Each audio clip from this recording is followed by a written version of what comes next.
તો પહેલગામ આતંકવાદી હુમલા બાદ ભારત અને પાકિસ્તાન વચ્ચે યુદ્ધ જેવી સ્થિતિનું નિર્માણ થયું છે, જેની વચ્ચે કર્ણાટકના ગૃહ નિર્માણ અને લઘુમતી મંત્રી જમીર અહેમદ ખાનનો એક વિડીયો વાયરલ થયો, જેમાં તેઓ પાડોશી દેશ સામે યુદ્ધ કરવા માટે આત્મઘાતી બોમ્બ સાથે પાકિસ્તાન મોકલવાની માંગ કરી રહ્યા છે। શુક્રવારે એક પ્રેસ કોન્ફરન્સમાં ખાને કહ્યું કે પાકિસ્તાન હંમેશા ભારતનું દુશ્મન રહ્યું છે અને જો વડાપ્રધાન નરેન્દ્ર મોદી અને કેન્દ્રીય ગૃહપ્રધાન અમિત શાહ તેમને પરવાનગી આપે તો તેઓ યુદ્ધમાં જોડાવા માટે તૈયાર છે।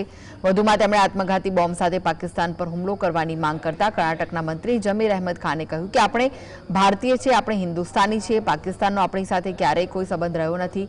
પાકિસ્તાન હંમેશા આપણું દુશ્મન રહ્યું છે। જો મોદી, અમિત શાહ અને કેન્દ્ર સરકાર પરવાનગી આપે તો હું પાકિસ્તાન જઈને યુદ્ધ લડવા તૈયાર છું। મને એક આત્મઘાતી બોમ્બ આપવામાં આવે જેને શરીર સાથે બાંધીને પાકિસ્તાન જઈને હુમલો કરીશ। તેમણે યુદ્ધમાં ભાગ લેવાની તૈયારી બતાવતા કહ્યું કે એક મંત્રી તરીકે હું કહી રહ્યો છું કે હું પાકિસ્તાન સાથે યુદ્ધ લડવા માટે તૈયાર છું। હું અલ્લાહના સોગંદ ખાઈને કહું છું કે દેશની ખાતર હું બોમ્બ પહેરીને પાકિસ્તાન જઈશ। જરૂર પડશે તો હું આત્મઘાતી બોમ્બર પણ બનીશ।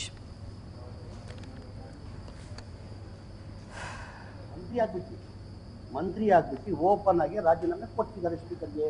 ರಾಜೀನಾಮೆ ಕೊಟ್ಟು ಏನಿದ್ದಾರೆ ಅವರು?